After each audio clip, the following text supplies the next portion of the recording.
Hai, apa khabar semua? Bismillahirrahmanirrahim. Assalamualaikum warahmatullahi wabarakatuh dan salam terus berkongsi.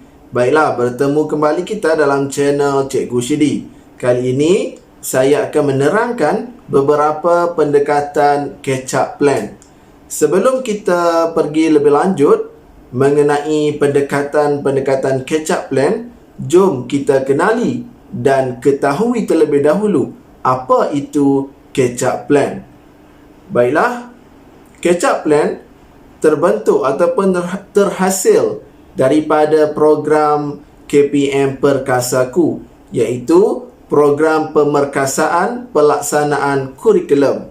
Baiklah, untuk pengetahuan anda sekalian, program pemerkasaan pelaksanaan kurikulum dijalankan iaitu dalam tempoh 1 September 2021 hinggalah 28 Februari tahun 2022. Baiklah, antara strategi catch-up plan ataupun objektif catch-up plan ini ialah yang pertama kenapa catch-up plan diadakan? Yang pertama, meningkatkan penguasaan murid bagi kandungan kurikulum tahun semasa secara optimum. Yang mana kita tahu pada tahun ini kita telah pun menjalankan beberapa siri PDPR, iaitu pembelajaran di rumah. Baik, seterusnya nombor 2, merapatkan jurang pembelajaran murid yang wujud semasa krisis, iaitu dalam tempoh pandemik COVID-19. Seterusnya, yang ketiga ialah menyediakan sokongan kurikulum kepada guru bagi melaksanakan pengajaran dan pembelajaran dalam apa juga mekanisme. Dan yang terakhir, yang keempat, objektif catch-up plan ialah memastikan murid-murid bersedia untuk mengikuti kurikulum tahun persekolahan 2022. Yang mana kita tahu pada bulan Januari dan juga Februari pada tahun hadapan, murid-murid masih kekal berada dalam kelas ataupun tahun yang sama pada tahun 2021. Baiklah, jom kita lihat beberapa pendekatan catch-up plan yang terdapat agar guru-guru dan juga murid dapat mempelajari ataupun melaksanakan PDP dengan sebaik yang mungkin. Baiklah, untuk pengetahuan anda sekalian, pendekatan catch-up plan yang saya akan terangkan pada hari ini terdapat 5, iaitu yang pertama kita boleh lihat di sebelah. Pendekatan yang pertama ialah pendekatan bertema. Saya ulang, pendekatan bertema. Apa itu pendekatan bertema? Iaitu merangkumi koleksi bahan, aktiviti dan teknik yang disusun sekitar konsep atau tema. Yang kedua, membolehkan pelajar menghubungkan antara pemahaman, sikap dan kemahiran, juga bidang-bidang kurikulum. Dan yang ketiga, murid berpeluang untuk meneroka, mengalami dan mencari peluang mengekspresikan sesuatu tema yang diterima pakai. Baiklah, antara kelebihan pendekatan bertema ialah yang boleh kita lihat. Yang pertama, dapat mewujudkan suasana proses pengajaran yang menyeronokkan dan kondusif dalam pengajaran dan pembelajaran. Yang kedua, dapat menyemai daya imajinasi melalui penerokaan. Dan yang ketiga, dapat meluahkan perasaan melalui pelbagai aktiviti berlandaskan pengetahuan dan pengalaman lalu. Dan yang terakhir satu lagi, dapat membangunkan pembelajaran menyeluruh yang menghubungkaitkan pengetahuan dan juga kemahiran. Baiklah. Seterusnya, kita lihat pula pendekatan modular. Yang mana kalau subjek BM ataupun bahasa Melayu kita lihat memang telah disusun di SKP telah pun disusun mengikut ataupun secara modular, iaitu ada kemahiran lisan, mendengar bertutur, kemahiran membaca, kemahiran menulis, aspek seni bahasa dan juga aspek tata bahasa. Baiklah, apa itu pendekatan modular? Satu, cara penyampaian atau pelaksanaan sesuatu kurikulum dalam bentuk bahagian ataupun unik. Baik, seterusnya, kandungan pembelajaran dibuat dalam bentuk bahagian-bahagian atau unit-unit yang kendiri lengkap.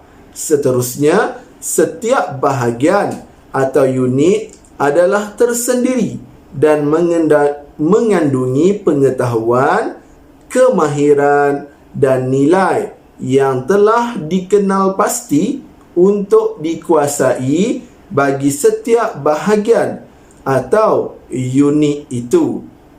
Baik, seterusnya, kelebihan pendekatan modular. Yang pertama, kita boleh lihat memendek dan menjimatkan masa PDP. Yang kedua, guru mudah mengawal pembelajaran murid. Yang ketiga, murid boleh menggunakan pendekatan ini untuk menilai sama ada mereka terampil. Apa itu terampil? Berkemahiran atau belum terampil dalam menguasai sesuatu tajuk. Yang keempat, murid belajar dalam persekitaran setempat dan situasi semasa. Dan yang kelima, murid boleh menggunakan modul secara individu, kumpulan kecil atau kumpulan besar. Baiklah, seterusnya kita lihat pula pembelajaran berasaskan projek, iaitu pendekatan catch-up plan yang ketiga. Baik, pembelajaran berasaskan projek ataupun PBL, Project Based Learning, merupakan kaedah pembelajaran yang membolehkan murid mengkaji sesuatu topik yang diberi untuk menghasilkan produk pada akhir pembelajaran dengan waktu yang terhad, contohnya sejam sehari untuk kelas online ataupun secara dalam talian. Pembelajaran tidak seharusnya bergantung kepada pembelajaran face to face sahaja. Maksudnya mungkin secara Google Meet sebaliknya majoriti pembelajaran berlaku secara offline. Jadi di sini kita boleh lihat dengan masa yang terhad, iaitu guru bersemuka dengan murid secara dalam talian menggunakan apa saja medium, contohnya Google Meet dan sebagainya. Walaupun tempoh itu singkat, murid tetap boleh belajar secara offline ataupun luar talian dengan menggunakan ataupun menggunakan pendekatan pembelajaran berasaskan projek. Baiklah, apa yang anda perlu tahu tentang PBL, Project Based Learning ataupun pembelajaran berasaskan projek? Yang pertama, memerlukan kolaboratif dan bimbingan guru, iaitu kerjasama guru. Kalau guru tidak membimbing ataupun tidak memberikan kerjasama kepada murid, mana mungkin murid boleh ataupun mampu untuk menyiapkan projek yang telah diberi. Seterusnya, fokus kepada proses pelajar menghasilkan produk dan hasil akhir mereka. Kemudian, berorientasikan murid, iaitu idea dan penyelesaian datang dari murid. Contoh, projek membuat jeruk. Jadi di situ memang berorientasikan murid. Murid yang cari idea dan juga penyelesaian bagaimana cara untuk menghasilkan jeruk. Baik, kemudian murid akan menentukan hasil akhir ataupun produk mereka sendiri. Kalau mereka mengikut cara yang telah diberikan, mungkin hasil akhir ataupun produk itu dapatlah hasil yang terbaik. Seterusnya, produk dibentangkan kepada audiens sebenar. Dalam tempoh pandemik ataupun belajar secara di rumah, mungkin murid-murid boleh menghasilkan video yang mana mereka menerangkan tentang produk yang mereka hasilkan. Jadi mungkin boleh dimuat naik ke dalam medium-medium seperti YouTube dan sebagainya, supaya audiens dapat mendengar pembentangan mereka mengenai produk yang telah dihasilkan. Dan yang terakhir, pembelajaran murid berlaku melalui pengalaman menyiapkan projek, yang mana saya beri contoh membuat jeruk. Jadi dalam membuat jeruk, di situ ada juga diselitkan pembelajaran, mungkin juga bahasa Melayu, bahasa Inggeris, sains dan juga matematik. Bahasa Melayu mungkin murid boleh menerangkan secara lisan proses-proses yang telah mereka lakukan, termasuk juga dalam bahasa Inggeris. Kemudian sains, kita tahu jeruk merupakan salah satu cara pengawetan makanan supaya makanan lebih tahan ataupun tahan lebih lama. Dan matematik, dalam membuat jeruk mungkin ada kiraan-kiraan tertentu dari segi kandungan-kandungan bahan dan sebagainya. Jadi pengalaman itu mereka dapat ketika mereka melakukan proses untuk membuat jeruk. Baiklah, seterusnya pendekatan yang keempat, iaitu pembelajaran terbeza. Pembelajaran terbeza bermaksud murid belajar secara optimum mengikut aras ataupun situasi murid, mengambil kira tahap pembelajaran murid, kecenderungan serta kemampuan pembelajaran. Kemudian, pembelajaran terbeza adalah apabila kandungan, proses dan bahan yang diberikan berbeza mengikut tahap murid. Baiklah, kita lihat pula perkara yang boleh menjayakan pembelajaran terbeza. Yang pertama, ada analisa kemahiran murid. Jadi di sini guru sudah tahu pencapaian murid. Murid A, pencapaiannya, tahap penguasaannya berapa. Murid B, tahap penguasaannya berapa. Jadi guru tahu kebolehan ataupun kemahiran pencapaian murid tersebut. Kemudian, guru mengenal kemampuan murid. Maksudnya, guru tahu sejauh mana murid mampu menghasilkan sesuatu tugasan. Mungkin murid yang tahap penguasaannya tinggi, dia mampu ataupun berkemampuan melakukan tugasan-tugasan yang lebih sukar ataupun memerlukan tindakan yang lebih bagus. Kemudian murid yang tahap penguasaannya lebih rendah, mungkin hanya tugasan yang berstatus ataupun secara sederhana saja diberikan kepada mereka. Kemudian yang ketiga, kecenderungan pembelajaran murid dikenal pasti melalui ujian psikometrik ataupun pemerhatian. Jadi guru akan tahu murid minat ke arah mana. Mungkin ada murid minat ke arah bahasa, ada murid minat ke arah muzik dan sebagainya.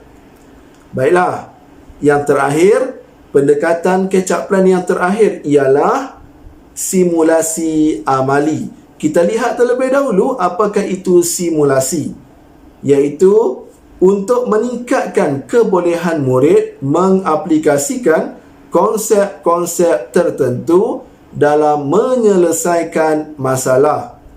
Kemudian, suatu situasi yang diwujudkan supaya menyerupai situasi sebenar, tetapi dalam bentuk yang dipermudahkan, diringkaskan atau dikecilkan supaya masalah atau isu yang berkaitan lebih mudah diselesaikan.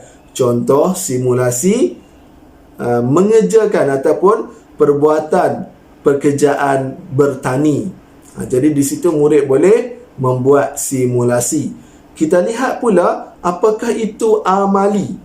Juga dikenali sebagai kaedah bengkel.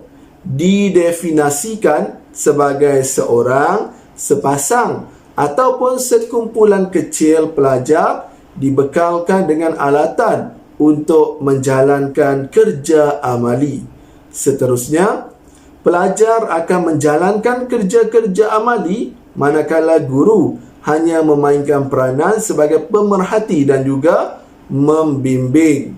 Jadi di sini murid diberi kebebasan untuk menyiapkan, untuk membuat tugasan amali mereka sendiri. Baik, pelajar berpeluang untuk mengendalikan alatan di dalam bengkel sambil membuat tafsiran sendiri. Yang mana kita tahu, jika murid itu dia tahu perbuatan itu akan menyebabkan bahaya, mungkin dia tak buat. Jadi itulah yang kita kata amali. Mereka membuat tafsiran sendiri semasa melakukan tugasan amali di dalam bengkel. Baiklah, jadi itu saja 5 pendekatan catch-up plan. Diharapkan penerangan ini dapat memberi ataupun membantu sedikit sebanyak pemahaman anda. Jadi itu sahaja perkongsian saya untuk kali ini. Semoga kita berjumpa lagi dalam perkongsian yang akan datang. Sekian, terima kasih. Bye-bye.